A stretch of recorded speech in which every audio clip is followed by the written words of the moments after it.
She's a 9-year-old pet rescued Tibetan Terrier. Right. She has intense separation anxiety. Because Pampy freaks out so badly when she's been left alone, I haven't left this dog by herself in the last 5 years. I mean, it's been years because When you say she's got separation anxiety, what does she do? She would take and destroy all the crown molding lining my door, all the paint off my door. She would take off drywall. I take her on dates with me. It means I take her to business meetings with me. I take her to temple with me. She likes to go to gyms and watch me work out. She loves to go to hair salons. We're like two girlfriends hanging out, living our lives, single women, out in the world. Stacy and Pampy seem to have a very, very codependent relationship upon each other. I think it's time to see what Pampy's gonna be like when she's separated from Stacy, just for a little while. I wanna see if this dog still suffers from separation anxiety. Victoria sets up a camera, and she and Stacy head out to the car to observe how Pampy will respond to being left alone for the first time in 5 years. But the separation may prove more of a problem for Stacy than for Pampy. She's not sure that I really would do this to her, that I would really leave her, because we're such a team. Everything that Pampy does, Stacy thinks about it in human terms, as if Pampy were a human. And in fact, she's not thinking dog. I just feel like the dog's smarter than me, and I feel like the dog is so smart that she knows this is all a test, and she's trying to hang on right now and keep her cool. Pampy goes beyond just keeping her cool. What surprised me was that she did precisely nothing. None of the classic signs of separation anxiety were there. In fact, at the end of half an hour, she was asleep. Maybe I feel like maybe I've been played, I've been played for the fool. I don't know. Victoria's got the measure of Stacy's situation. I think it's time that Stacy learned to be apart from Pampy for a little while, just as important that Pampy learns to be apart from Stacy. Let's talk about the separation anxiety. Okay. So who do you think suffers from more separation distress, you or Pampy? I'm gonna say it's me. It's definitely me. It's the human. I want to get you back out dating again without Pampy. I would put so much value on having a normal dating life.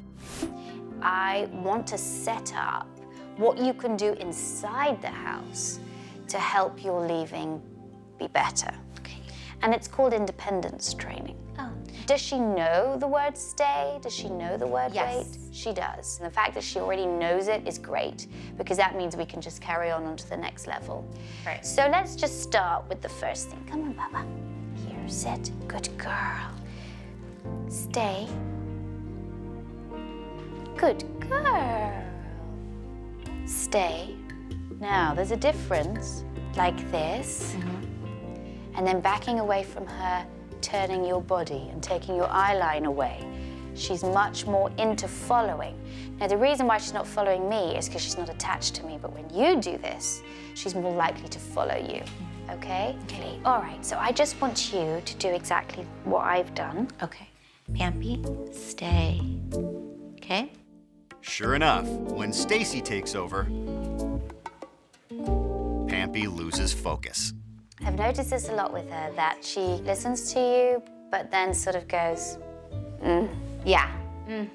I think you have to get the respect back and the focus back, because when you're more of a leader and you give more direction, the dog understands you. Okay. Try and get her focus onto you again. Hello. Come here. No, we don't go hello, come here. You go like this. Okay. Come. No. Just precise. Come here. Show her a treat. Good. Good dog. Okay, sit.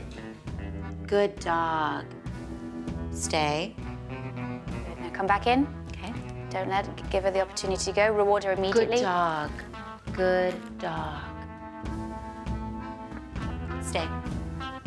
Come back in and reward her now. Back in and reward. Tiny little piece. Good girl. Be motivated. Good girl. Now go and just turn your back. Walk away. Tell her to stay. Stay. Now back in. Good. Good job. Body language was good. Your tone of voice was good. Excellent. I want you to do the final thing now. I want you to go into your bedroom and shut the door just for a couple of seconds and then come back out again, because that's a real test for her.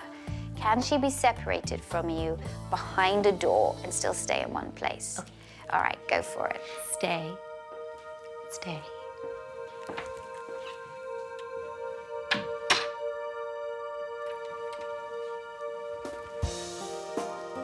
Good girl, Pampy.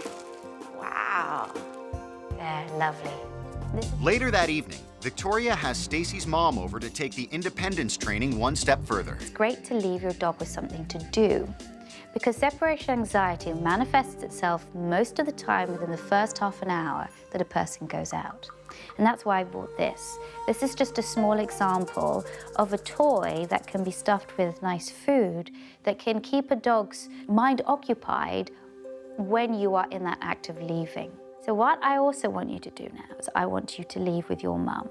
Go to a coffee shop, go hang out. Okay. Hopefully this will all lead up to you going out on a date with someone.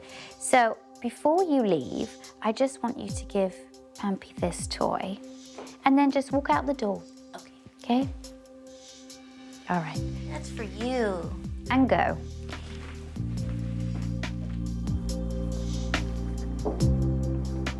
I very quickly realized that either Pampy didn't like peanut butter or she wasn't used to having that particular toy. Victoria replaces the toy with a bone filled with Pampy's favorites, chicken and cheese. Then she heads to her car to oversee Pampy's behavior from her monitor while Stacy and her mom arrive at a cafe nearby. This is exciting. We're here alone. It's a little unsettling for me right now.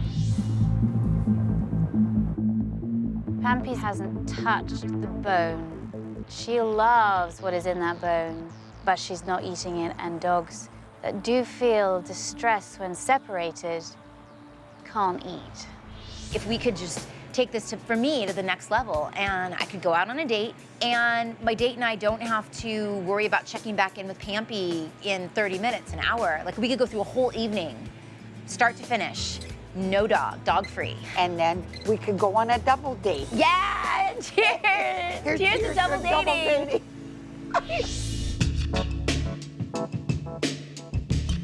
She still hasn't touched the bone, so she doesn't feel that comfortable, but she's just lying down, and as long as she just lies down, she's not being destructive, she's not pacing, not whining or barking, then I still feel that she's okay. After half an hour away from her dog, Stacy and her mom return to the house.